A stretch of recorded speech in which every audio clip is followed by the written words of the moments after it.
స్వాగతం.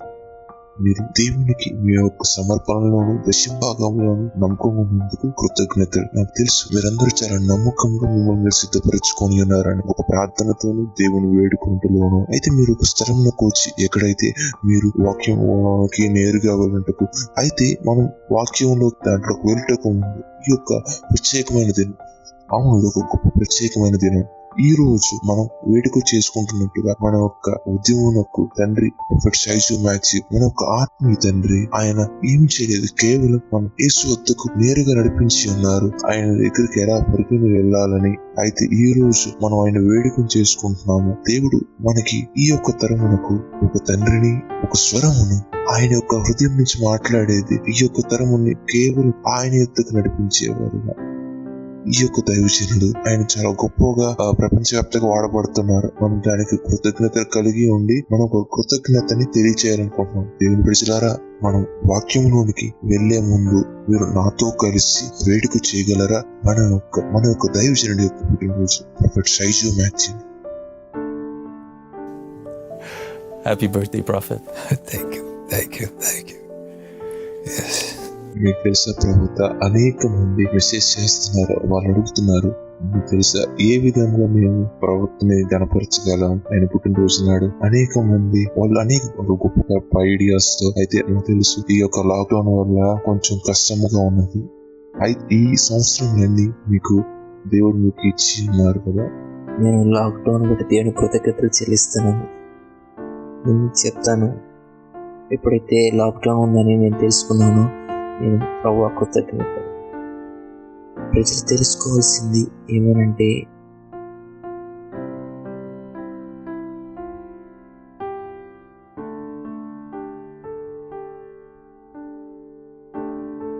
నేను నిజానికి ఏది ఆశించను.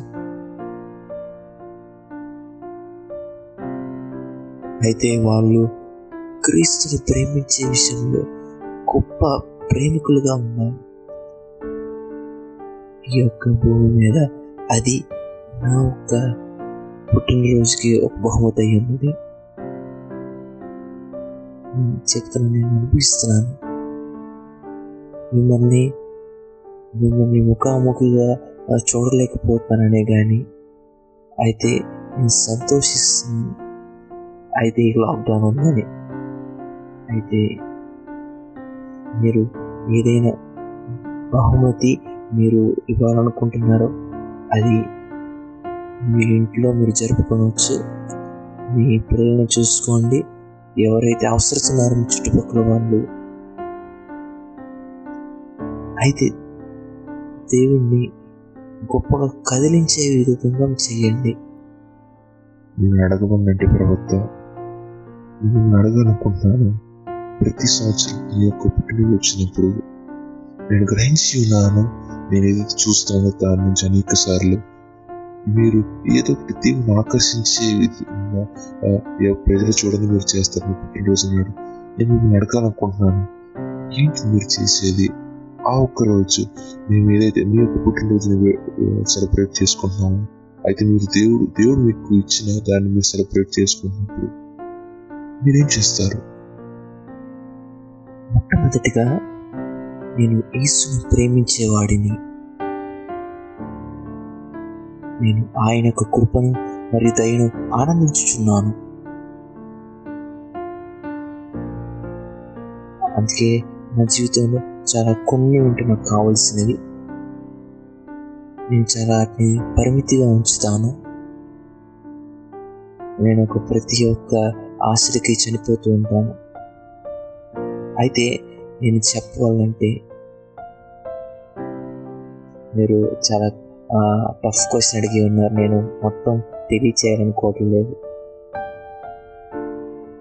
నేను ఈ యొక్క సమయం గుర్తు చేసుకున్నట్లయితే, మలేషియాలో అది ఒక కాన్ఫరెన్స్లో ఉన్నాను.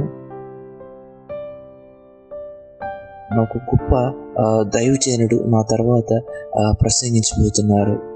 అయితే నేను ఆయన ముందుగా దాన్ని ప్రారంభిస్తున్నాను. బహుశా అది 19 లేదా 20 ఏండ్ల వయసు, ఇప్పుడు ఎగ్జాక్ట్ గుర్తులేదు. అయితే అది రైన్హార్డ్ బోంకే. అయితే మీకు తెలుసు అది ఎంతో గొప్ప గౌరవమైనది. అయితే ఆ ఒక కన్వీనియర్ నాతో చెప్పి ఉన్నారు, నువ్వు ఆయన కలవబోతున్నావు, ప్రతి వాళ్ళు చాలా ఆసక్తిగా ఉన్నారు ఆయన వస్తున్నారని. అయితే ఆ రోజు ఆయన వచ్చి ఉన్నారు. నేను ఆ ఒక గదికి నడిచి వెళ్ళి ఉన్నాను. అక్కడ చాలా దుష్టిగా అనేక మంది ఉన్నారు, రేణులకి వస్తున్నారు. అయితే ప్రతి ఒక్కళ్ళు వాళ్ళ యొక్క విజిటింగ్ కార్డులు, ఆ ఫోన్ నెంబర్స్ అన్నీ ఒకరినొకళ్ళు ఇచ్చుకుంటూ సంభాషించుకుంటున్నారు. అయితే నాకు గుర్తుంది, నేను వెళ్ళి ఉన్నాను అక్కడికి. నేను దేవునితో చెప్పి ఉన్నాను, ప్రభువా నాకు నువ్వే కావాలి, ఏదైతే ఈ యొక్క ప్రపంచం నాకు ఇవ్వగలదు అనంతట్లో నువ్వే నాకు కావాలి. ఆ ఒక వయసులో అనేక మందికి లేని ఒక అవకాశం, వాళ్ళు కలిగిన భాగ్యం దేవుడు నాకు ఇచ్చి ఉన్నారు. అది నన్ను ఏమాత్రం తృప్తిపరచదు దేవా. అయితే నన్ను ఆనందింపచేసేది మీరే.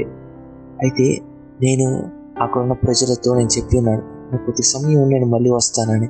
వాళ్ళు దాన్ని గౌరవించి అంగీకరించి ఉన్నారు. నేను ఒక గుంపుని వదిలి నేను ఆ ఒక్క గదికి వెనకమాల వెళ్ళి ఉన్నాను. గుర్తుంది, నేను అక్కడ ఒక టేబుల్ కనపడి ఉంది, అక్కడ ఎవరు కూర్చోండేది, ఎందుకనగా అది డోర్ పక్కన ఉంది. అది ఒక చోర ఉంటుంది. ఆ ఒక్క సాయంకాలం అంతా నేను అక్కడ కూర్చొని ఉన్నాను. దేవుడితో నేను చెప్పి ఉన్నాను, ప్రభువా నాకు ఇదే కావాలి. అక్కడే ఎంతో భద్రమైన స్థలం, ప్రతి ఒక్కటి దాన్ని నా వెనక వాళ్ళు వస్తాయి. నేను అప్పుడు నమ్మి ఉన్నది మరియు నేను ఇప్పుడు అదే నమ్ముతున్నాను. ఎందుకనగా నాకు తెలుసు, నా యొక్క మానవత్వంతో నా యొక్క దేవుడు చూస్తున్నారు నా యొక్క హృదయాన్ని. మీరేదైతే చూడరో అది ఆయన చూస్తారు. మరియు నాకు ఎప్పుడైతే పుట్టినరోజు అడిగినప్పుడైతే నా ఒక భార్య అడిగి ఉన్నారు, నీకేం కావాలి, నీకు ఏదైతే లేదని. నాకు తెలుసు నువ్వు జింబాబ్వేకి టికెట్ ఆశిస్తావు.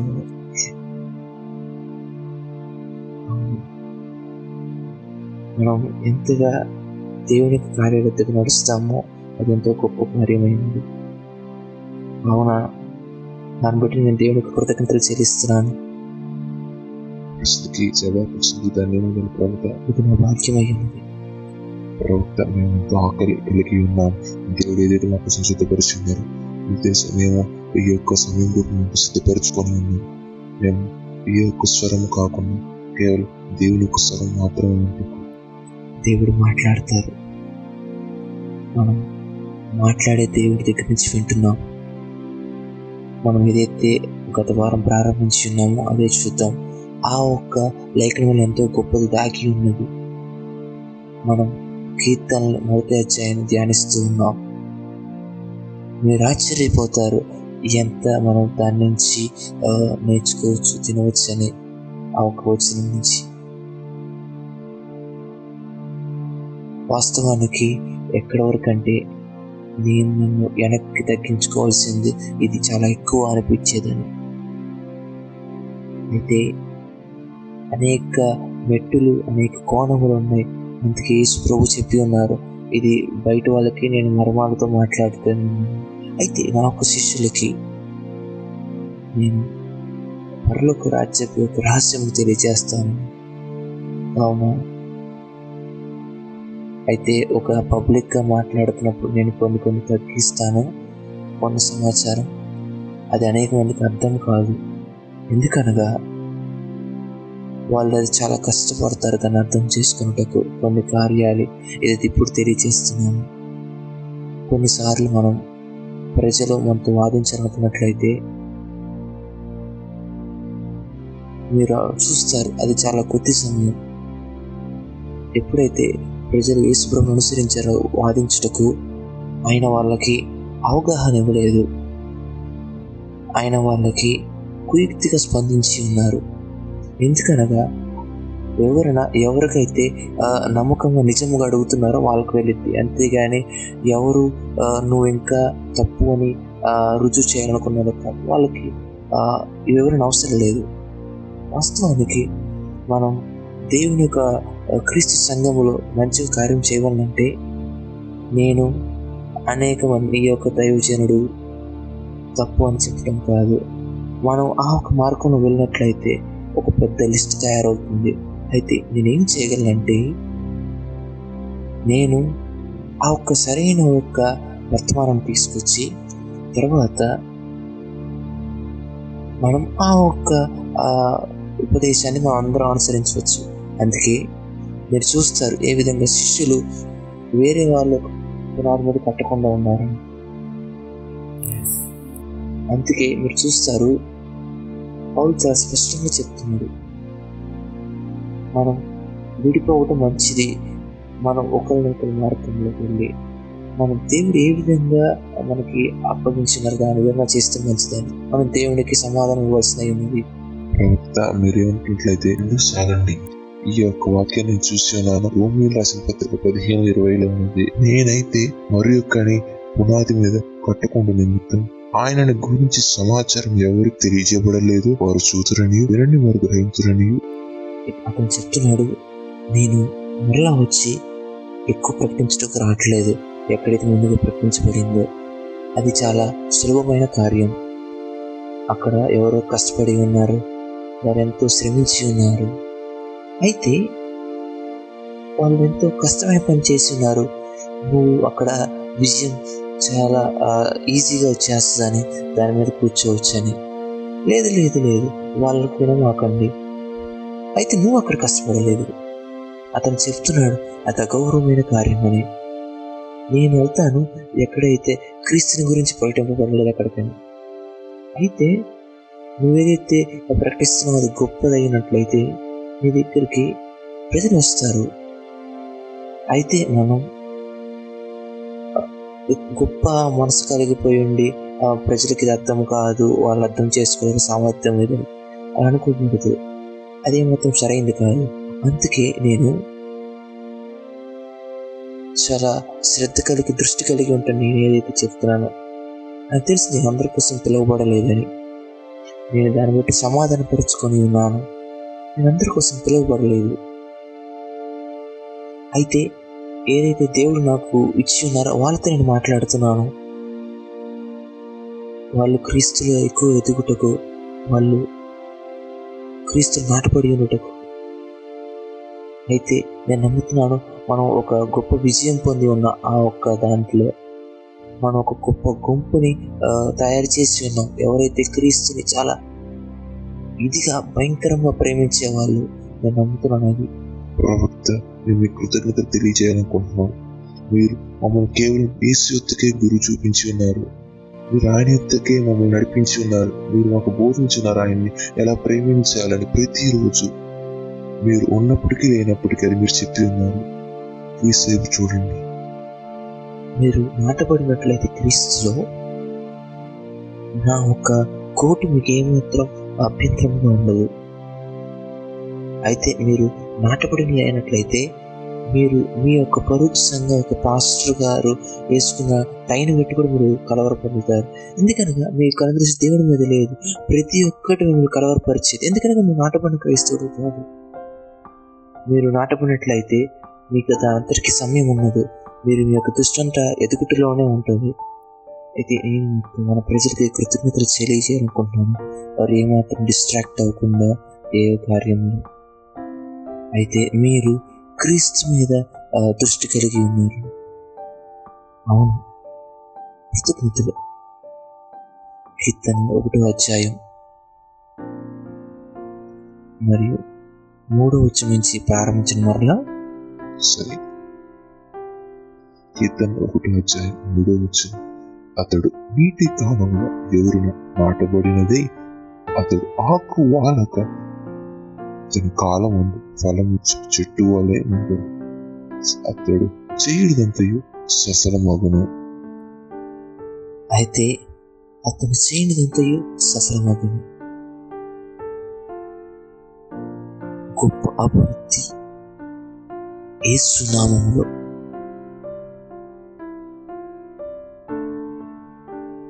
ఈ యొక్క వాక్యంకి ఎంతో ఉన్నది. నేను నమ్ముతున్నాను మీరు సిద్ధపడి ఉన్నారని ఈ యొక్క పాటలు ఈ ఉదయకాలం వెళ్ళటకు. నేను నమ్ముతున్నాను మీరందరూ స్థిరపడి ఉన్నారని, మీ యొక్క నోట్బుక్స్ మీతో ఉన్నాయని, మీ యొక్క ఫిజికల్గా మీరు కూర్చునే దాన్ని బట్టి కూడా అది ఇంటకు సిద్ధముగా ఉన్నదని దేవుడు చెప్పేదాన్ని బట్టి దేవుని అడుగుదాం. దేవుడు నన్ను మెట్టుగా ప్రతి వారు నడిపించమని. అది నా ఒక్క అసైన్మెంట్, నా ఒక్క పని అయి ఉన్నది. దేవుని వేడుకోవడం. అయితే ఆయన నడిపిస్తారు, మేము నడిపించటకు ఆయనకి ఇష్టమైన విధముగా. అయితే నా గురించి ప్రార్థించండి. అవును, నా గురించి ప్రార్థించండి. ఎప్పుడైతే మీరు చూసినట్లయితే లేఖనాలు ఈ యొక్క చెట్టు గురించి మాట్లాడుతున్నప్పుడు అనేక సార్లు మనం అనుకుంటాం ఈ యొక్క చెట్టు అది ఒక చెట్టు, భౌతిక అనుసారమైన ఒక చెట్టు అని. అయితే మనం అర్థం చేసుకోవాల్సింది ఏమనగా లేఖనాలు అది కేవలం ఒక భౌతికమైన దానికి పరిమితం అవ్వలేదు. ఎప్పుడైతే లేఖనాలు ఇలా రాయబడినప్పుడు చాలా స్పష్టంగా ఒక మనిషి ఆత్మ చేత కొనుకోబడినప్పుడు అతను మాట్లాడుతున్నప్పుడు ఆ ఒక్క దేవుని యొక్క తాకిడి ద్వారా మాట్లాడుతున్నప్పుడు అతను ఏదైతే భౌతికముగా అని అనేక మందికి అనిపిస్తుందో, ఎవరైతే ఆయన్ని భౌతికముగా విన్నప్పుడు, అయితే ఎవరైతే ఆత్మలో దాన్ని వింటున్నప్పుడు ఆయన స్పష్టంగా తెలియజేస్తున్నారు ఒక సమాచారాన్ని. ఏదైతే ఆత్మ దగ్గర నుంచి, ఆత్మ యొక్క స్థలము నుంచి. అదే మొదటిది మీరు గ్రహించాలని అనుకుంటున్నాను. ఈ యొక్క వచనము, ఈ యొక్క చెట్టు ఏదైతే చెప్పబడుతున్నదో అది భౌతికమైన ఒక సాధారణమైన చెట్టు కాదు, భూమి మీద ఉండే చెట్టు కాదు. ఈ యొక్క చెట్టు ఇది ఆత్మలో ఉన్నది. ఇది నేను చెప్పింది ఏదైతే మీకు అర్థం కావాలంటే శ్రద్ధ కలిగి ఉండండి. ప్రతిసారి భౌతికమైనది దానికి ఆత్మలో కూడా ఒక ఛాయ ఉంటుంది. అయితే భౌతికమైనది మొదటిగా రాదు, ఆత్మానుసారమైనది మొదటిగా వస్తున్నది. అయితే ఏదైతే మీరు నేను మనం చాలా నిజం అని నమ్ముతామో అది ఆత్మ యొక్క మనం ఏదైతే చూడమో దానికి ఛాయ అయి ఉన్నది. అయితే మీరు ఈ యొక్క చెట్టును చూసినట్లయితే ఈ యొక్క చెట్టు నిజానికి మన కార్యాలు చూసే విధంగా అలా ఉంటుందా? ఆత్మలో ఉన్న ఒక చెట్టు అది వేరుగా స్పందిస్తున్నది భౌతికంగా ఉన్న చెట్టు కంటే. దానికి కొన్ని కార్యాలు ఉంటాయి. దేవుడు ఏ విధముగా మనిషిని ఆయన యొక్క రూపంలో, ఆయన యొక్క స్వరూపంలో చేశారో, ఆయన యొక్క స్వరూపం, ఆయన యొక్క పోలికలు, ఆయన యొక్క స్వరూపం చూసేది, ఆయన యొక్క పోలిక, మనం ఒక గుణం చూడగలిగేది. మనం అయినప్పటికీ మనం మనిషిని చూసినట్లయితే చాలా పరిమితిగా ఉంటాడు. ఎందుకనగా ఆ ఒక్క మనిషి ఆయనలో పడిపోయిన తనం అది అతని జీవితంలో పనిచేస్తూ ఉన్నది. అతను ఏ విధముగా మొదట్లో ఉన్నాడు అలాగా అదే భౌతికంగా కూడా పనిచేస్తున్నది. అదే భూమి మీద కూడా అయి ఉన్నది. భూమి మీద అంతరియు అవన్నీ ఒక కార్యముగా, ఒక ఛాయగా తయారు చేయబడినప్పటికీ మనిషి పడిపోయిన తనం కొన్ని పరిమితులు తీసుకొచ్చి ఉన్నవి.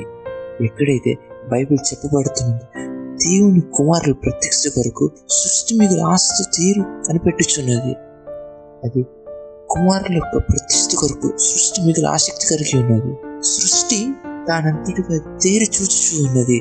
ఒక పరిమితి అనే ఒక దుప్పటి వలె కమ్మేసి ఉన్నది. అది ఏ విధముగా ఏదైనా తోటలో పనిచేసబడి ఉన్నదో ఆ విధంగా పనిచేయకుండా. సరే, నేను నమ్ముతున్నాను మీకు ఇది అర్థమవుతుందని. ఇది మన యొక్క పునాది అయి ఉన్నది, ఏదైతే మనం ఈరోజు ప్రారంభిస్తున్నాము. ఇది ఎంతో చాలా అందముగా ఉంది. ఈ యొక్క చెట్టు ఏదైతే కీర్తనలు 1వ అధ్యాయం చెప్తున్నదో ఆ ఒక్క చెట్టు ఆత్మకు రాజ్యమై ఉన్నది. అయితే ఆత్మ యొక్క కార్యం అనేది దేవుడు ఏ విధంగా మీకు తెలియజేస్తారనేది నువ్వు ఏ విధంగా దాన్ని పొందుకుంటామనే దాంట్లో ఉంటుంది. దాంట్లో అనేక రకమైన కోణములు ఉంది. మన దేవుడు ఏమై ఉన్నాడని మనకి ప్రజలకి తెలియజేయపరిచేది అనేక ఒక్కొక్క కాలం ఉంది. దేవుడు కొంతమందికి పాత నిబంధన కాలం ముందు యెహోవా రాఫాగా ప్రత్యక్షపడి ఉన్నారు. ఆయన స్వస్థపరిచే దేవుడుగా. కొంతమందికి ఆయన యెహోవా ఈరేగా ప్రత్యక్షపడి ఉన్నారు, సమకూర్చే దేవుడు. కొంతమందికి ఆయన యెహోవా నిస్సిగా కనపరచబడి ఉన్నారు, విజయ పతాకంగా. అయితే వాళ్ళని ఆ ఒక్క వ్యక్తిని ఆధారం చేసుకొని వ్యక్తి ఏమై ఉన్నాడని, అతనికి ఏది తెలియపరచబడిందని ఆ ఒక్క ప్రత్యక్షత వాళ్ళకి అది వాళ్ళ జీవితంలో రూపం చేయబడి ఉన్నది. దేవుడు వాళ్ళకి యెహోవా రాఫాగా కనపరచబడినట్లయితే వాళ్ళు స్వస్థతను పొంది ఉన్నారు ఆయన దగ్గర నుంచి.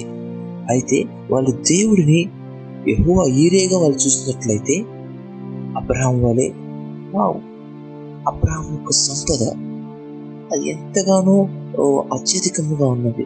ఎందుకనగా ఆయన యెహోవా ఈరేని కొనుగోలు ఉన్నాడు. స్వస్థపరిచే దేవుడిని కాదు అయినప్పటికీ ఆయన స్వస్థపరిచే దేవుడు, ఆయన అంత అనుగ్రహించే దేవుడు. అయితే అతను ఏ ఒక్క భాగం దేవుళ్ళు ఎదుర్కొని ఉన్నాడని అది వాళ్ళు నడిపించి ఉన్నది.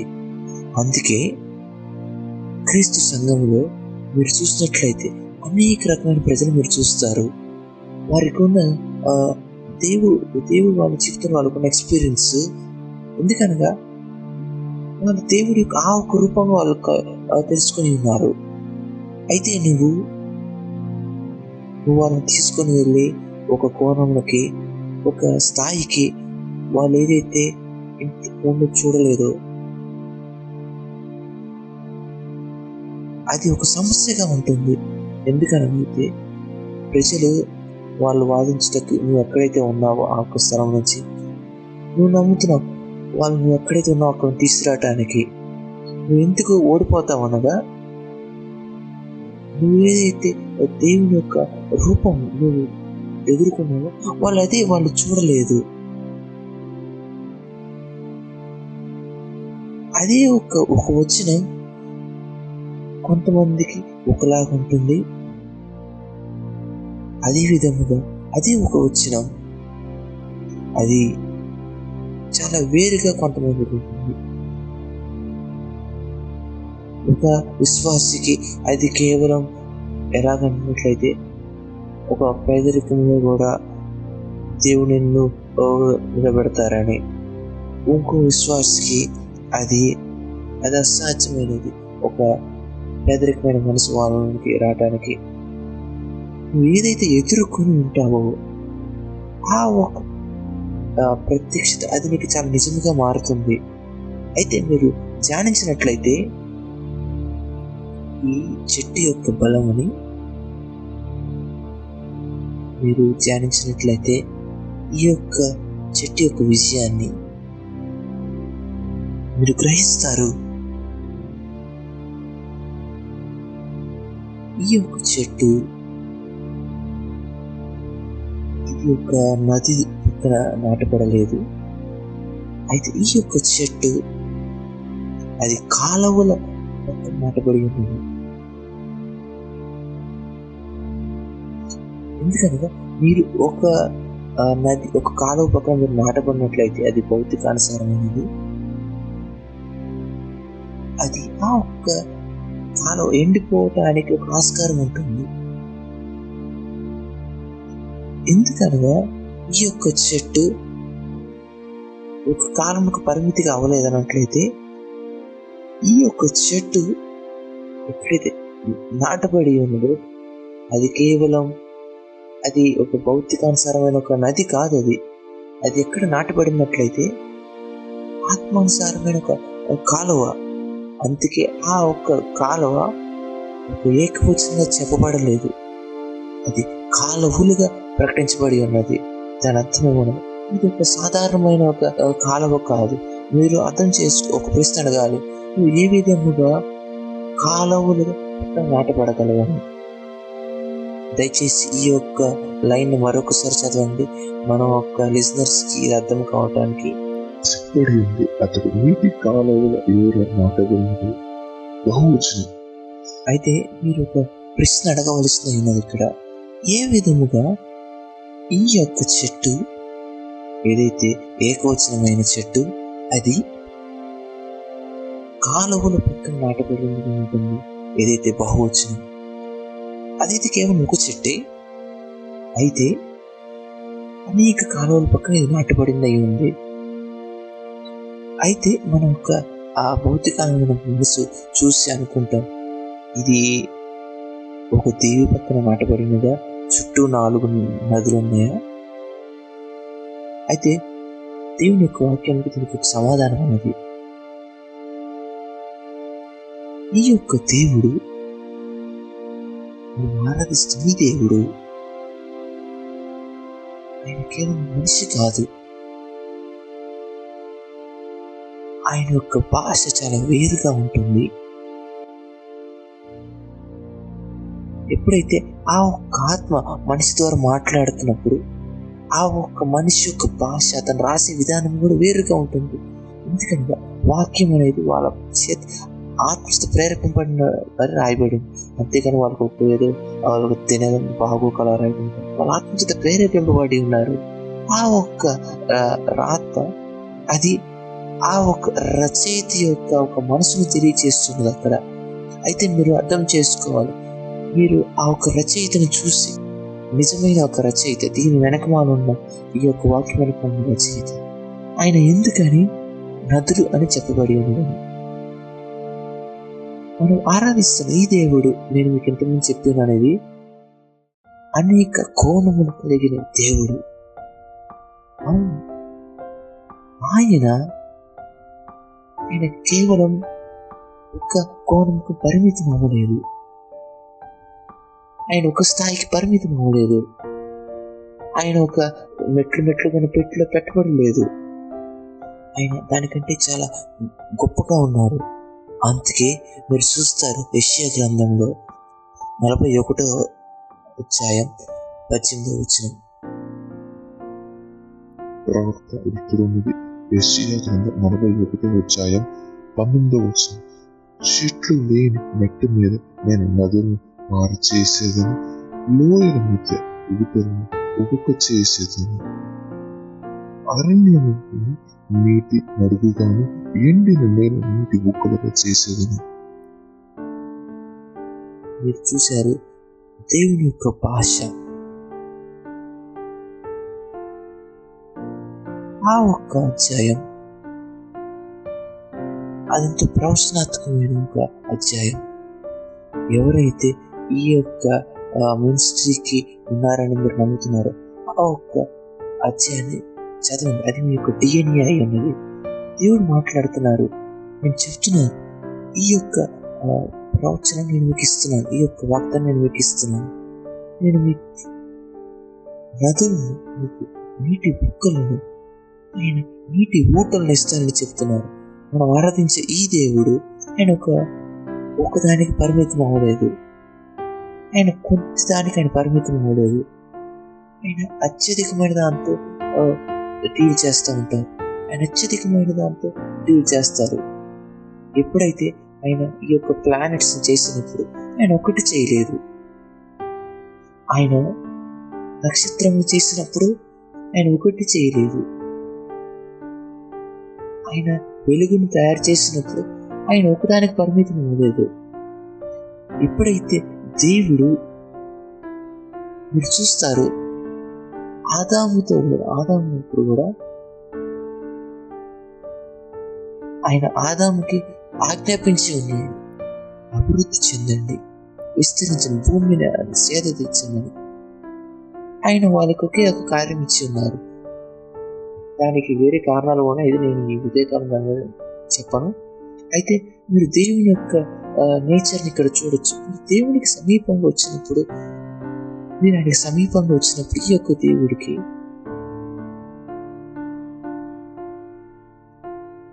మీరు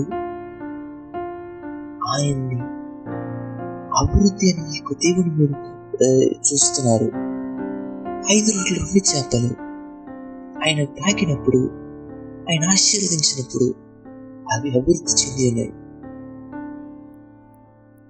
ఎప్పుడైతే హాగరు అబ్రహాముని విడిచి వెళుతున్నప్పుడు ఆయన ఆమెకి ఒక నీటి తిత్తినిచ్చి ఉన్నాడు. ఏదైతే అబ్రహాము ఒక సంపద కలిగిన అతని ఉన్నాడు, అతను ఎంత ఉదారం కలిగిన అతను, అంతకీ వాళ్ళకి ఒక నీటి తిత్తునిచ్చి ఉన్నాడు. అయినప్పటికీ అది వాళ్ళని సగం దూరంలో కూడా వెళ్ళలేకపోయి ఉన్నారు. ఆ ఒక్క నీరు అయిపోయి ఉన్నది. ఆమె దేవునికి ఏడవటం మొదలుపెట్టి ఉన్నది. ఎప్పుడైతే దేవుడు ఆ ఒక్క విత్తనం యొక్క కన్నీటిని చూసి ఉన్నారో, మీరు చూస్తారు దేవుడు అక్కడ ఒక నీటి బుగ్గలని తెరిచి ఉన్నాడు. ఆ ఒక్క చిన్న బిడ్డ కోసం, ఏడ్చున్న బిడ్డ కోసం. ఎంత కష్టం దేవునికి ఒక దేవదూతను పంపించి ఒక నీటి తీతిని పంపించడానికి, లేనట్లయితే ఒక 2 నీటి తీతుల్ని, లేనట్లయితే ఒక 10 నీటి తీతుల్ని ఒక గాడిద మీద పంపించడం. అయినప్పటికీ ఆయన వాళ్ళకి ఒక నీటి బుక్కను పెట్టి ఉన్నారు. వాళ్ళకి అది పూర్తిగా మరలా వాళ్ళు ఆ ఒక్క ప్రాంతంలో కూర్చి ఆ ఒక్క ఎక్కడైతే ప్రత్యక్షత కలిగిందో అక్కడ ఆ ఒక్క స్థలములో వాళ్ళు ఆ ఒక్క నీటిని మరలా పొందుటకు. అయితే ఆ ఒక్క నీళ్లు వాళ్ళు ఎక్కడైతే దేవుణ్ణి ఎదుర్కొని ఉన్నారో అక్కడ ఉన్నాయి. అది మరెక్కడా కాదు. అయితే నేను మీకు ఒక గొప్ప ప్రశ్నకి నేను సమాధానం ఇస్తున్నాను. ఎక్కడ ఆ నీళ్లు ఉన్నాయి? ఆ ఒక్క నదులు ఎక్కడ ఉన్నాయి? దేవుని యొక్క బిడ్డ, ఆ ఒక్క నదులు అవి నీ యొక్క ప్రత్యక్షత దగ్గరే ఉన్నాయి. ప్రతిసారి దేవుని యొక్క స్వరం మీ దగ్గరికి వస్తున్నప్పుడు, ప్రతిసారి ఆ ఒక విత్తనం యొక్క కన్నీరు దేవుని యొక్క చెవికి వెళ్ళినప్పుడు ఒక ప్రత్యక్షత విడుదలవుతున్నది. ఆ ఒక్క ప్రత్యక్షత నీకు ఒక స్థలం ఇచ్చుచున్నది, ఒక GPS లొకేషన్, ఒక ప్రాంతాన్ని తెలియజేస్తుంది. ఆ ఒక్క నది యొక్క ప్రాంతాన్ని నువ్వు ఎంత అలసిపోయినప్పటికీ, నువ్వెంత దూరంగా ఉన్నప్పటికీ, నువ్వు మరలా ఆ ఒక్క స్థలంలోకి దేవుని యొక్క ఇంటికి రాగలిగినట్లయితే, ఆ ఒక్క స్థలంకు ప్రస్తుత వాక్యం యొక్క స్థలంకు మీరు రాగలిగినట్లయితే, మాట్లాడబడుతున్న దేవుని యొక్క వాక్యం మీరు రాగలిగినట్లయితే, ఆ ఒక్క నీళ్ళని మీరు మరలా కనుగొనగలరు. యోహాను రాసిన పత్రిక 7:8. యోహాను రాసిన సువార్త 7:38. నా యందు విశ్వసించువాడు ఎవడు లేఖను చెప్పినట్లు. దైవజనుడ, దానికి ఒక వచనం పైనుంచి చదవండి. 37. సరే, 37. ఆ పండుగలు మహాదినమైన అంత్యదినము యేసు లేచి ఎవడైనా దప్పికొని ఎడల నా యొద్దకు వచ్చి దప్పి తీర్చుకొనవలెను. చివరి దినమైన ఆ ఒక్క పండుగ దినం ఎంతో గొప్ప పండుగ వాతావరణం, చాలా విస్తారమైన ద్రాక్షరసం, చాలా విస్తారమైన ఒక నీళ్లు, వాళ్ళకి ఏమాత్రం ఒక ఆకలి లేదు, వాళ్ళ యొక్క తప్పిక లేదు. వాళ్ళు ఎంతగా ఆనందించుతున్నారు. అది పండగ యొక్క చివరి దినం. ఎంతో గొప్ప పండగ వాతావరణంగా ఉంది. వారి యొక్క ప్రపంచంలో, వారి యొక్క సంతోషంలో వాళ్ళు మునిగిపోయి ఉన్నారు. ఎప్పుడైతే క్రీస్తు నిలబడి ఉన్నారు, బైబిల్ చెప్తుంది ఆయన ఏడ్చి ఉన్నారని. ఆయన ఏడ్చి ఉన్నారు. ఆయన ఒక కారణం ఉన్నది ఎందుకని ఆయన ఏడ్చి ఉన్నారని. అది ఒక సాధారణమైన వర్తమానం కాదు. అయితే అది ఏదో వాళ్ళ ఒక ప్రశ్న అడిగినారు, నేను ఒక జవాబు ఇవ్వమని కాదు. ఆయన లేచి ఆయన స్వరం ఎత్తి ఉన్నారు. ఆయన వారి యొక్క శ్రద్ధ కోసం వేచి ఉన్నారు. ఆయన యొక్క దృష్టి కోసం ఆయన వాళ్ళ యొక్క దృష్టిని పొందాలని చూస్తున్నారు. ఆ చుట్టూని డిస్ట్రాక్షన్స్ అన్నిటి నుంచి ఆయన వాళ్ళకి ఒక దృష్టిని ఆయన వైపు తెచ్చుకొని అనుకుంటున్నారు.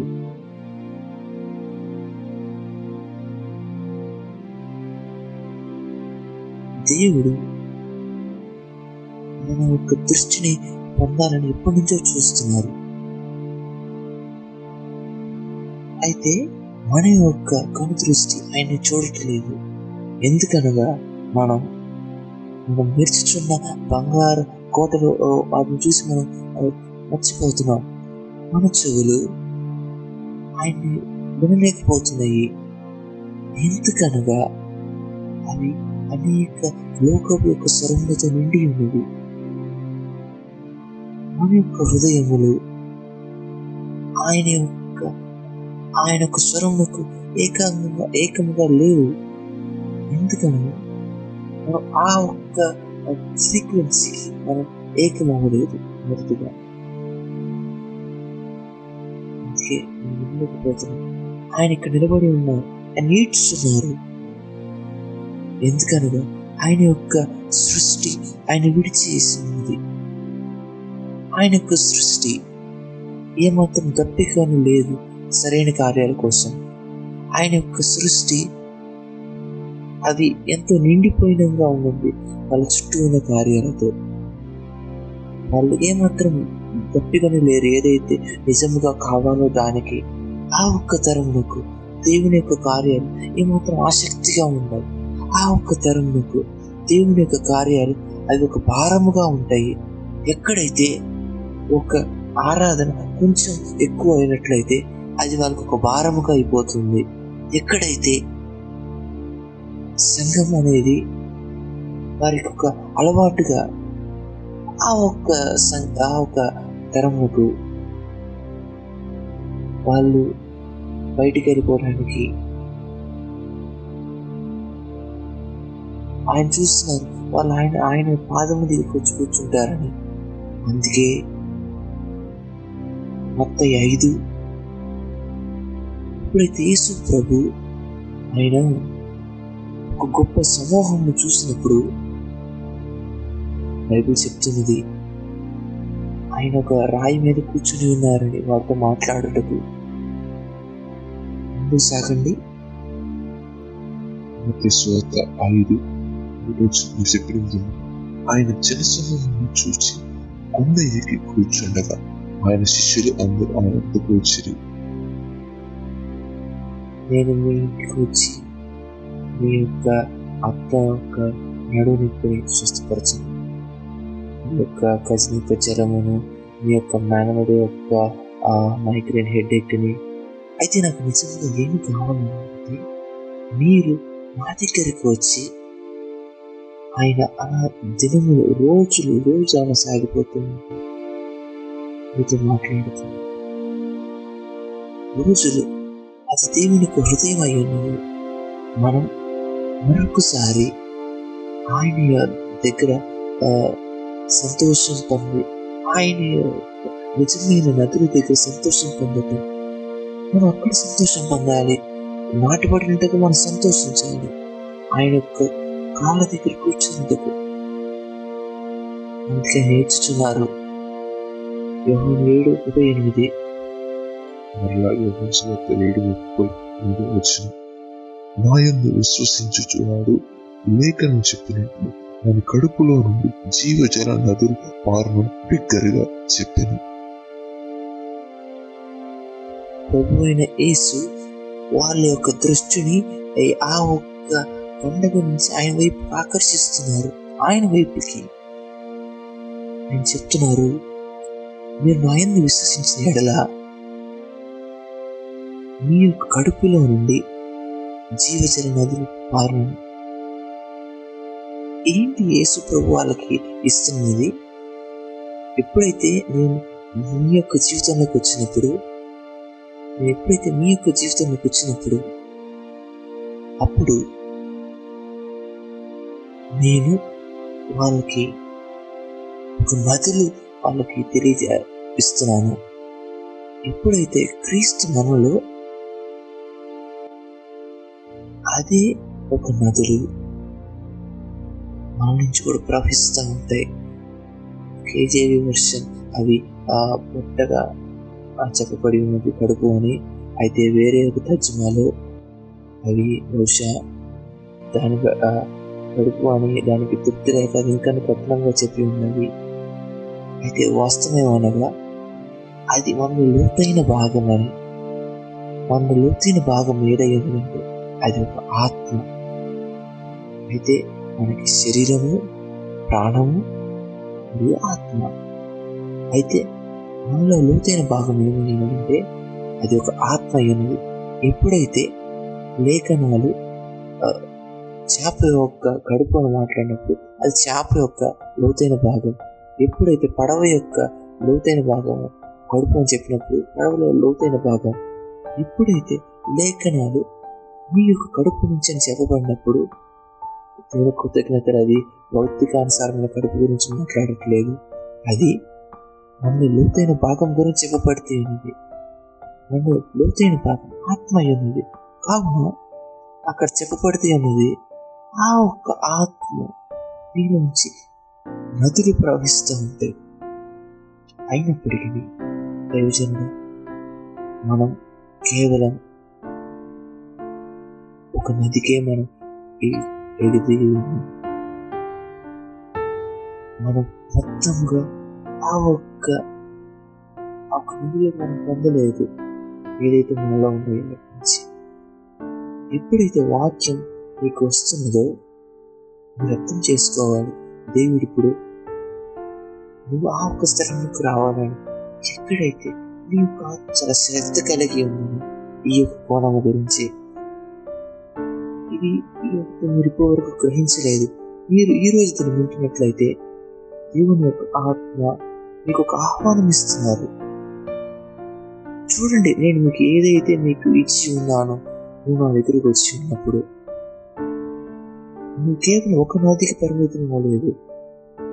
నువ్వు నదులకి పరిమితం, నీకు ఆస్కారం కలిగి ఉన్నది. ఆ ఒక్క స్థలంలో నువ్వు వెళ్ళాల్సింది అయినది. అదే మనకి ఆసక్తిగా ఉండాలి. నువ్వు దాని గురించి మాట్లాడినప్పుడు ఏ విధంగా మనం ఒక క్రైస్తవ జీవితం జీవిస్తున్నాం. అయితే మీరు మీ యొక్క క్రైస్తవ జీవితాన్ని మీరు యేసుని అంగీకరించిన తర్వాత, మీరు మీ యొక్క క్రైస్తవ జీవితాన్ని యేసుని అంగీకరించక మీరు చూసినట్లయితే, రెండింటికి ఒక వేరుపాటును చూడలేకపోయినట్లయితే మిమ్మల్ని మీరు ఒక ప్రశ్న అడగవలసింది. మీరు నిజంగా క్రైస్తవ జీవితం జీవిస్తున్నారా?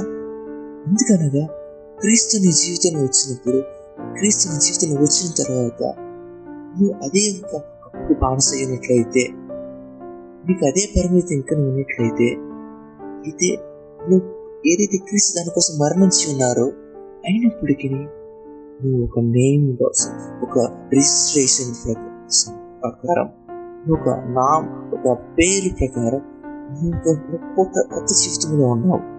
అయినప్పటికీ నిన్ను ఒకరు చూసినప్పుడు వాళ్ళు అంగీకరించగలరా నువ్వు ఆ ఒక్క కొత్త జీవితంలో భాగముగా ఉన్నావని?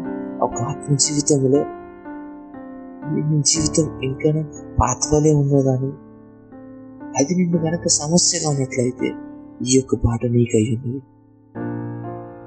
ఇప్పుడు చెప్పాడు, ప్రభా నాకిప్పుడు నా ఒక్క వేర్లు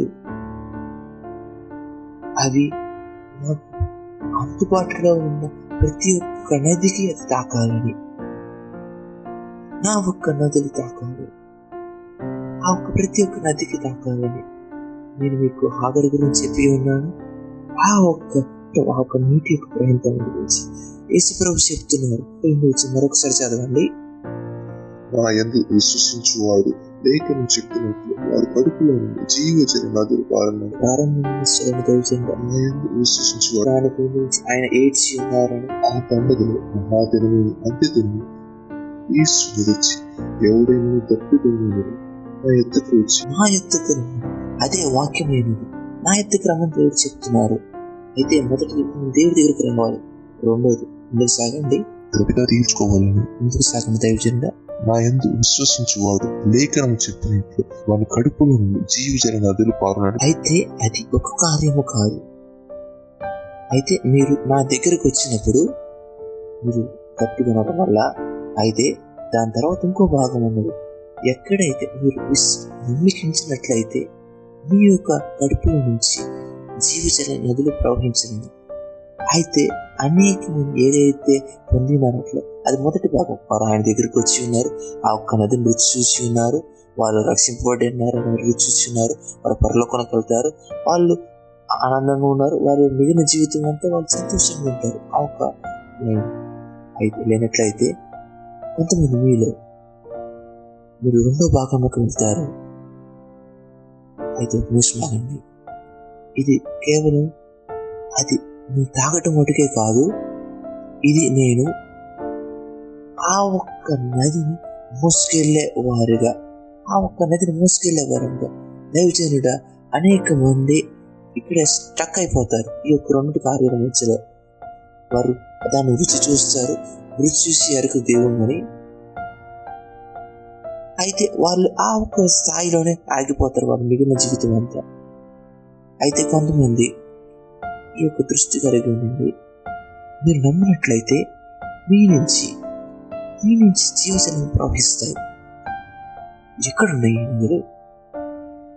ఆ ఒక్క నదులు ఏంటి? నేను ఏ విధంగా వాటిని పొందగలను? మీరు నాతో ఉన్నారా? సంఘం వింటుందా? ప్రతిసారి దేవుని వాక్యం దగ్గరకు వస్తున్నప్పుడు మీరు ఒకదానికి కొత్త నదికి మీరు ఎదుర్కొంటున్నారు. ప్రతిసారి దేవుని యొక్క వాక్యం దగ్గరకు వస్తున్నప్పుడు అది మిమ్మల్ని ఒక కొత్త కోణంలోకి తెలియచేస్తున్నది.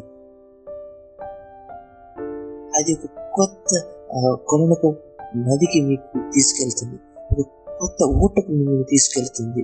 అందుకే అపవాది మిమ్మల్ని అది ద్వేషిస్తూ ఉంటుంది. దీన్ని ఎవరైతే దేవుని యొక్క వాక్యాన్ని వింటున్నారో వారిని. అందుకే అపవాది ప్రతిదీ చేస్తాడు మిమ్మల్ని మీరు దేవుని వాక్యం వినుకొని ఉండటానికి. మీరు 2.5 గంటలు మీరు ఒక సినిమాను చూసి ఏమాత్రం కదలరు. అయితే మీరు ఎప్పుడు చివరిసారిగా దేవుని యొక్క సన్నిధిలో కూర్చొని ఉన్నారు అంతసేపు? మీరు ఏమాత్రం ఆవరించకుండా, ఏమాత్రం మీరు డిస్ట్రాక్ట్ అవ్వకుండా, ఇది ఇప్పుడు కూడా మనం మాట్లాడుతూ ఉండాలి. అప్పుడు అది ఎంతో గొప్పగా పనిచేస్తుంది ఈ యొక్క ప్రాంతంలో. ఎందుకనగా ఆ ఒక్క వాక్యములో ఒక రహస్యమైన నది ఉన్నది. ఆ ఒక్క నదిలోకి మీరు వెళ్ళినప్పుడు గొప్ప విడుదల మీకు వస్తున్నది. మీ యొక్క కొత్త స్థలంలోకి మీరు వెళ్తున్నారు. గొప్ప కార్యాలు మీకు స్వస్థత అన్నది ఉంటుంది. ఎందుకనగా ఎడారులు నీటి బొక్కలుగా మారుతున్నాయి. ఈ యొక్క నదులు దేవుని బిడ్డ, ఈ యొక్క వాటికి ఒక కార్యం, వాటికి ఒక పని ఉన్నది. యెషయా 41:8 అక్కడ చెప్పబడి ఉన్నది. ఏ విధంగా ఎడారులు ఒక నీటి బొక్కలుగాను. మరొకసారి 41:9 చెట్లు లేని మెట్ట మీద నేను నదులను పారచేసేదను, లోయల మధ్యలో ఊటలు ఉబగ చేసేదను, అరణ్యంలో నీరు మడుగుగాను, ఎండిన నీరును నీటి ఉగలగా చేసేదను. ఈ నది యొక్క పని ఏమయ్యనంటే అది ఎడారిని ఏ విధంగా మార్చడం, నీటి మడుగుగాను. అవును, ఎప్పుడైతే ఒకసారి ఎండిన భూమి వలె ఉన్నదో, ప్రతిసారి వాక్యం మీ దగ్గరకు వస్తున్నప్పుడు, మీ ఆత్మకు వస్తున్నప్పుడు, ఎప్పుడు వాక్యం విడుదలవుతున్నప్పుడు కాదు, అయితే ఎప్పుడైతే వాక్యం మీ యొక్క ఆత్మలోకి వస్తున్నదో అప్పుడు అది కొన్ని ఒక ప్రాంతాన్ని ఏదైతే ఎండిన విధముగా ఉన్నదో, బీడు భూమిగా ఉన్నదో, అయితే అది ఎడారిగా ఉన్నప్పుడు, అది ఎడారిని మాట్లాడుతున్నప్పుడు ఎండిన స్థలం, అక్కడ ఏమాత్రం మనుషులు ఉండరు, అక్కడ ఏమాత్రం మంచితనం ఉండదు, అక్కడ ప్రతిదీ ఎండిపోయి ఉంటుంది, అక్కడ ఏమాత్రం పండే భూమి ఉండదు. ఆ ఒక్క నేల అది నీటి బుక్కలుగా మారుతున్నది. ఎక్కడైతే జీవం అక్కడ వస్తుంది, మరి అక్కడ నీటి బుక్కల జీవం ఉన్నది. దేవుడు కొంతమందితో మాట్లాడుతున్నారు. ఇప్పుడు ఎవరైతే వింటున్నారో వారితో, మీ జీవితంలో కొన్ని ప్రాంతాలు ఏదైతే ఎండి ఎడారి వల్ల ఉన్నాయి, అయితే వాక్యం వస్తున్నది, మీకు మరలా జీవం తీసుకొస్తున్నది. వాటర్ నీళ్ళు మీ దగ్గరికి వస్తుంది. అయితే అది జరగాలంటే మీరు ఆ ఒక్క స్థలంలో మీరు వెతకాలి. ఎక్కడైతే దేవుడు మీతో మాట్లాడుతున్నారో అక్కడ దేవునికి బిడ్డ జ్ఞానం దేవునికి జ్ఞానం సరిపోదు. నువ్వు సమయం తీసుకోవాలి దేవుణ్ణి వెతుకుటలో. ఎక్కడైతే నువ్వు దేవుడు ఇప్పుడు ఏం మాట్లాడుతున్న దాని గురించి, నీ యొక్క సిచ్యువేషన్ గురించి, దాని గురించి దేవుని వేడుకోవాలి. ఎప్పుడు వరకు అయితే అది కేవలం ఒక సండే స్కూల్ యొక్క జ్ఞానం కాదు. అయితే ఇప్పుడు నువ్వు అర్థం చేసుకోవాలి దేవుడు ఇప్పుడు ఏం మాట్లాడుతున్నారు అని. నువ్వు ఏదైతే ఎదుర్కొంటున్న సమస్య గురించి కానీ నువ్వు ఎప్పుడైతే అది విన్నావో నువ్వు దాన్ని చూడగలవా? ఆయన యొక్క మాటలు అవి వస్తున్నాయి. ఎండిన భూములు ఉన్న పరముగా అవి ఒక నీళ్ళని రంగుతో ఒక నీళ్ళు నిండిపోతుంది. అది మొత్తం నిండుతుంది. అవును, యేసు నామములో నేను ఒక కృపను మీకు విడుదల చేస్తున్నాను. ఈ యొక్క వీడియో ద్వారా లెగవండి. ప్రతి ఒక్క అభ్యంతరం నుంచి లెగవండి. ప్రతి ఒక్క లోకపు యొక్క సంతోషం నుంచి లెగవండి. ప్రతి ఒక్క లోకపు యొక్క పండుగ దగ్గర నుంచి లెగవండి. ఈ యొక్క లోకం యొక్క ఆనందం, ఆశ, ప్రలోభం, తాత్కాలిక సంతోషం నుంచి లెగవండి. అది దీర్ఘకాలంకు శ్రమ అయింది. తాత్కాలిక సంతోషం నుంచి లెగవండి. మీరు దేవుణ్ణి వెతకండి. దాని నుంచి లెగవండి. మీరు దేవుణ్ణి ఎక్కడైతే మీకు ఏదైతే ఆశ లేదు, నమ్మకం లేదు, ఉన్న పరముగా ఈ యొక్క నీరు వస్తున్నది. దేవుని యొక్క బిడ్డ ఎక్కువగా ఈ నీళ్ళు వచ్చినప్పుడు ఎక్కడైతే హెస్కేలు గ్రంథంలో చెప్పబడినది, ఎక్కడైతే నది ఉంది అక్కడంతా పచ్చదనం ఉంటుంది. రెండు పక్కల అప్పుడు చాలా పచ్చగా ఉంటుంది. చాలా అభివృద్ధి చెందుతూ ఉంటాం. దయచేసి నేను మీకు ఇది సహాయం చేయనివ్వండి అర్థం చేసుకుంటూ. ఏ విధంగా దేవుడు మాట్లాడుతున్నాడు, అపవాది కూడా అదే విధంగా మాట్లాడుతుంటుంది. ఆ ఒక్క మధ్యలో ఆ ఒక్క ఏదైనా తోటలో ఒక స్థలం ఉన్నది, ఇక్కడ దేవుని యొక్క స్వరం ఉంటుంది. అదే ఒక స్థలంలో ఇంకో స్థలం కూడా ఉన్నది.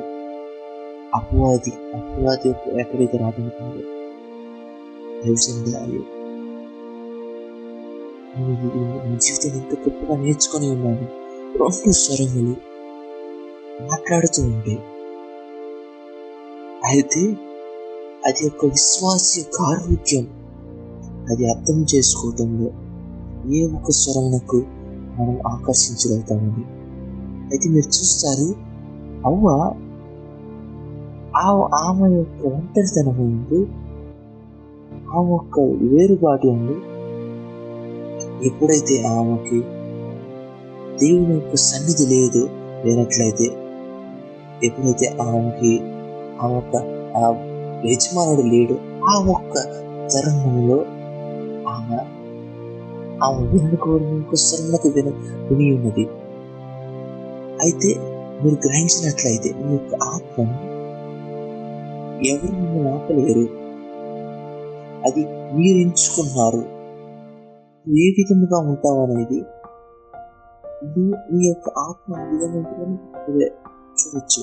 అందుకే చాలా ప్రాముఖ్యం. మనం దాని గురించి పనిచేయవలసి ఉన్నది. మన యొక్క హృదయం మీద, మన యొక్క ఆత్మ మీద మన యొక్క అభ్యంతరం చూడాలి. మన యొక్క నేరములు మన ఆత్మని మనం చూడాలి. మీకు ఒక నిరీక్షణ ఉంటుంది, ఒక దైవజనుడి దగ్గర నుంచి కానీ ఒక మీ యొక్క ఆత్మ తండ్రి దగ్గర నుంచి. అది మాత్రం స్వస్థత లేనిది. అది నువ్వు దేవుని దగ్గర పెట్టవలసి, అది దేవుని దగ్గర పెట్టాలి. అయితే నువ్వు దానిపై కోపంగా ఉన్నది, నీకు ఒక కోపం ఇచ్చి ఉన్నది, దాన్ని డీల్ చేయలేకపోయి ఉన్నావు. నీకు ఒక లైఫ్ ఉన్నప్పటికీ నీకు వాళ్ళని ఏమాత్రం క్షమించలేని తనంగా ఉంటుంది. అయితే అపవాది నిన్ను ఆస్తరంలో కనుగొని ఉంటుంది. ఎక్కడైతే దాంట్లో పరిపూర్ణంగా లేవు, ఎక్కడైతే నీ యొక్క ఆత్మ స్వస్థత పొందలేదు, నువ్వు ఆటోమేటిక్గా ఒక నెగిటివ్ తప్పు అపవాది యొక్క స్వరంలో ఉంటావు. అప్పుడు అనుకుంటావు, బహుశా వాళ్ళు కరెక్ట్ అని, బహుశా నేను వాళ్ళు ఏం చెప్తారో అది వినాల్సింది అయి ఉంటుంది. ఎందుకనగా అపవాదికి తెలుసు, నేను ఈ వీళ్ళని ఈ యొక్క వాక్యం దగ్గర, ఈ యొక్క స్వరం దగ్గర ఉంచినట్లయితే నేను ఎప్పుడు వాళ్ళని ఆపలేను. అందుకే చాలా స్పష్టంగా ఒక మనకంటూ అభ్యంతరాలు తీసుకొస్తూ ఉంటుంది. అభ్యంతరాలు, కలతలు అవి నువ్వు దూరం చేసేస్తాయి. ఎప్పుడైతే నువ్వు దూరం వెళ్ళిపోయి ఉన్నావో నువ్వు ఏమాత్రం నువ్వు త్వరగా అర్థం చేసుకోలేదు దేవుడు నీకు ఏం మాట్లాడుతున్న స్వరాన్ని. మీ యొక్క ఆత్మకు మీరు శ్రద్ధ కలిగి ఉంది. ఈరోజు మీరు చూడొచ్చు, ఇదే కార్యం పేతురుకు కూడా జరుగుతున్నది. ఎప్పుడైతే పేతురు యేసు ప్రభుతో ఉన్నాడు, ఆయనతో ఉన్నాడు సమీపంలో, అతను భద్రపరచబడి ఉన్నారు. అతను చాలా భయంకరమైన స్థలంలో కూడా అతను భద్రపరచబడి ఉన్నాడు. అయితే ఎప్పుడైతే అతను యేసుని అనుసరిస్తున్నాడు, అయితే అతి దూరం నుంచి అది ఎవరైతే విశ్వాస జీవితంలో కూడా ఒక అభ్యంతరం నేరాన్ని తెచ్చుకునే పొందే ఉంటుంది. నీలో ఒక నిరుత్సాహాన్ని, నెరవేరలేని కోరిక, ఆ ఒక మనసు, ఆ ఒక సంఘములో నువ్వు ఏదైతే నువ్వు నదిలో ఉండవలసిన నీళ్ళు ఇంకా నువ్వు ఒక మెంబర్వే, అయితే నీకు దూరంగా ఉంటావు, ఆశ్చర్యపోతావు. ఎందుకంటే నీ మనసు మీద ఒక అటాక్స్ ఉన్నాయండి. ఎక్కడో నువ్వు ఒక దూరంగా వాటిని ప్రయాణించి ఉన్నావు. ఎక్కడో నువ్వు కొన్ని ఎమోషన్స్, కొన్ని భావోద్రేకాలు నువ్వు డీల్ చేయలేదు. నువ్వు వాటిని గ్రహించలేకపోతున్నావు. ఏది సరైన ఒక స్వరం అది, ఒక తప్పు స్వరం నీ ఆత్మను పనిచేస్తూ ఉంటుంది. ఎప్పుడైతే ఆ ఒక్క స్వరం నీ జీవితంలో పనిచేస్తున్నదో, ఏదైతే నీలో ఉన్న ఒక పచ్చగా ఉన్నదో అది ఎండిపోవటం మొదలవుతూ ఉంటుంది. ఎప్పుడైతే ఆ ఒక్క స్వరం నీ యొక్క ఆత్మలో ఉన్నదో, ఎప్పుడైతే ఆ ఒక్క అబద్ధం నీ యొక్క ఆత్మలో ఉన్నదో, ఏదైతే మంచి నీ జీవితంలో ఉన్నదో అదంతా దూరం అయిపోతూ ఉంటుంది, అదంతా బలహీనం అయిపోతూ ఉంటుంది. మీరు అర్థం చేసుకోవాలి, నది ఏం చేస్తున్నది? ఎడారిని నీటి బుక్కలుగా మారుస్తుంది. ఎక్కడైతే మరలా ప్రాణం ఉండదు. అయితే అపవాది స్వరం ఏం చేస్తున్నది? అది వ్యతిరేకమైన చేస్తున్నది. ఎక్కడేదో కాలంలో జీవం ఉన్నదో ఇప్పుడు అది మరణం తీసుకొస్తుంటుంది. ఎక్కడైతే అక్కడ నీటి బుగ్గలు ఉన్నాయో అది నీరు నిండిపోలాగా చేస్తున్నది. నిరీక్షణ పోతుంది. అది ఒక ఎండు భూమిలో బీటి భూమిగా అయిపోతుంది. నిరీక్షణ కోల్పోయిన ఒక హృదయం అది బలహీనం అవుతుంది. ఆ బలహీనత ఆ ఒక్క వాతావరణంలోకి వస్తున్నది. మీరు చూస్తారు, ఏదైతే జరగకూడని కార్యాలు జరుగుతూ ఉంటాయి. ఎందుకనగా అపవాది నిన్ను అభ్యంతరపరుస్తూ ఉంటుంది కొంతకాలం. అయితే యేసు నామములో అది ఇప్పుడు విరిగిపోతుంది. యేసు నామములో ఆ ఒక కాడి విరిగిపోతున్నది. మీరు చెప్పగలిగినంత బిగ్గరగా ఒక ఆమెను చెప్పండి మీ ఇంటిలో, యేసు నామములో. Amen.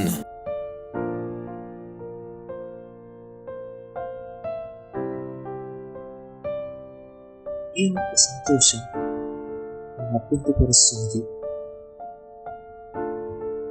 ఇప్పుడు యేసు విరిగిపోతున్నది. ఏ ఒక్క పాపం నిన్ను వెనక్కి లాగేస్తుంది, అది యేసు నామములో విరిగిపోయింది. ఏ ఒక్క నిరుత్సాహం నిన్ను నీ యొక్క ఆత్మను వెనక్కి లాగేస్తుంది, నేను దాన్ని యేసు నామములో విరగొడుతున్నాను. ఏ ఒక్క నిరుత్సాహం మిమ్మల్ని బదిలీ వృక్షం కింద కూర్చోబెడుతుంది, అది యేసు నామములో విరిగిపోను గాక. ఏ క్షమించలేని తనను ఇంకా నువ్వు తను తీసుకెళ్తున్నావు, అది యేసు నామములో విరిగిపోను. మీరు కొంతమంది నోరు తెరిచి చెప్పండి, నా నోరును విడుదల చేయండి, నా మనసును విడుదల చేయండి, నా ఒక ఆత్మను విడుదల చేయండి. నేను యేసు నామములో విడుదల పొంది ఉన్నాను.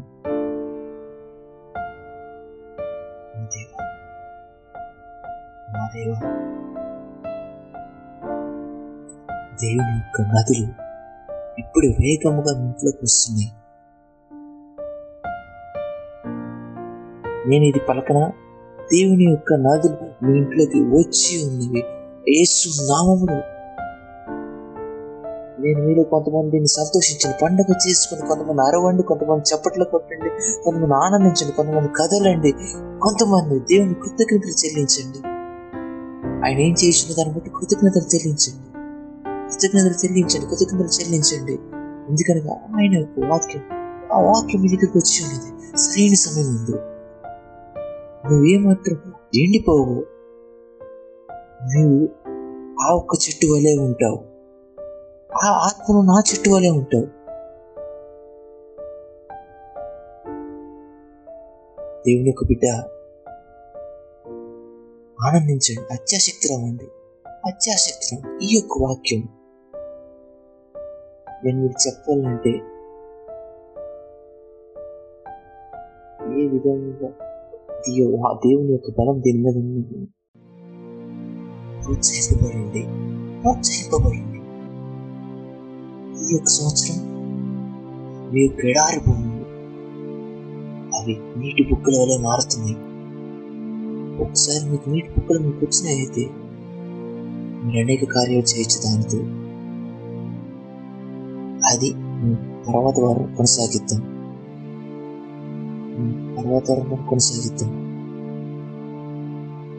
బలము కలిగి మిమ్మల్ని ప్రోత్సహించుకోండి. ఈ యొక్క బుధవారం మనం ఆ ఒక్క ఉపదేశం మీద ఏదైతే మనం ప్రారంభించి ఉన్నామో గత వారం దాన్ని కొనసాగిద్దాం. మీరు దాన్ని అర్థం చేసుకోవాలి. అది ప్రస్తుతం వాక్యం. నేను లేనట్లయితే దాన్ని ఏమాత్రం అలౌ చేయను.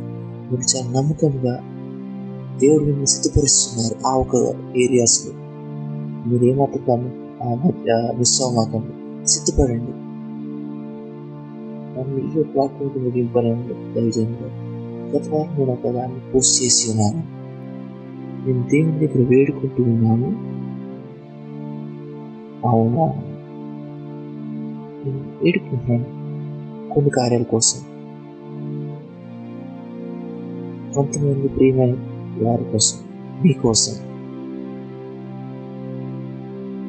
నేను ప్రార్థనలో ఉన్నప్పుడు చాలా స్పష్టంగా నేను ఒక దర్శనం చూసి ఉన్నాను. ఒక మనిషిని చాలా మంచి ఒక దుస్తులు కలిగి ఉన్నాడు. అతను చాలా ఒక స్పష్టమైన మంచి ఒక జాకెట్ వేసుకొని ఉన్నాడు. అతను ఒక పాత కాలమైన ఒక లిఫ్ట్ లోకి అతను ఎక్కి ఉన్నాడు, ఏదైతే రాడ్లతో ఉంటున్నది. అతను చాలా కాముగా ఉన్నాడు. అతను చాలా నెమ్మదిగా ఉన్నాడు. చాలా ఫార్మల్గా మంచి, అతని చేతిలో ఒక లెదర్ బ్యాగ్ అనేది ఉంది. అది ఎలా ఉన్నట్లయితే అతను వెళ్ళిపోతున్నట్లు ఒక బయటికి. అయితే అతను ఈ యొక్క లిఫ్ట్ ఎక్కి ఉన్నాడు. అతను బటన్ నొక్కి ఉన్నాడు. నేను చూసి ఉన్నాను. ఈ యొక్క లిఫ్ట్ వెళ్తుంది, అది కదులుతూ ఉన్న పరంగా కదులుతూ ఉంటుంది. ఒక్కసారిగా అది 2.5 సెకండ్ల తర్వాత ఆ ఒక్క లిఫ్ట్ ఒక్కసారిగా కదిలి, తర్వాత నేను గ్రహించింది ఏమనగా ఈ యొక్క మనిషి దాని నుంచి బయటకు వచ్చి ఎంతో గొప్ప సంతోషంతో వచ్చి ఉన్నాడు. అతని చేతిలో బ్యాగ్ ఉంది. అతను ఒక నవ్వుతూ ఒక విజయంతో వచ్చి ఉన్నాడు. నేను మీరు తెలుసుకోవాలనుకుంటున్నాను, అపవాది ఏదైతే మీ జీవితం 2020లో పెట్టి ఉందో, నేను కిందకు తోసివేసి ఉన్నదో, జనవరి యొక్క వాగ్దానం గుర్తు చేసుకోండి. శక్తి చేత కాదు, బలము చేత కాదు, అది ఆత్మ ద్వారా జరిగినది. మీరు పైకి వస్తున్నారు మరియు మీరు బయటకు వస్తున్నారు. ఆ ఒక్క గమ్యముకు మీకు సీట్ బెల్ట్స్ పెట్టుకోండి. నేను దాని గురించి పోస్ట్ చేసి ఉన్నాను. మీరు సిద్ధంగా ఉన్నారా? అది ఒక ప్రవచనాత్మక వాక్యం. నేను మీరు చూసారని నమ్ముతున్నాను. మీకు ఒక మంచి న్యూస్ రాబోతున్నది. కృతజ్ఞతలు పాస్టర్ గారు. దేవుని ప్రజలారా, ఎంత గొప్ప వాక్యం. మనం నదులు అనేక ఎడారుల్లో ఉన్నాయి. ప్రతి ఒక్క ఎండిన భూమి అది ఒక పండే ఒక భూమిగా, అది ఎదిగి ఒక భూమిని మారుతుంది. మరొకసారి మీరు సమయం తీసుకొని మన ప్రవర్తన కుటుంబ శుభాకాంక్షలు తెలియజేయండి. నాకు తెలిసి మీరు అనేక మంది మీరు కుటుంబంతో చాలా స్పష్టంగా విశేషంగా మీరు సెలబ్రేట్ చేసుకుంటున్నారని. మరలా గురువారం కలుసుకుందాం.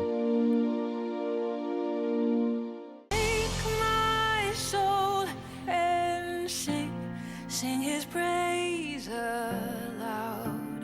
Sing his praise aloud. Oh, awake my soul and sing. Sing his praise aloud. Sing his praise aloud.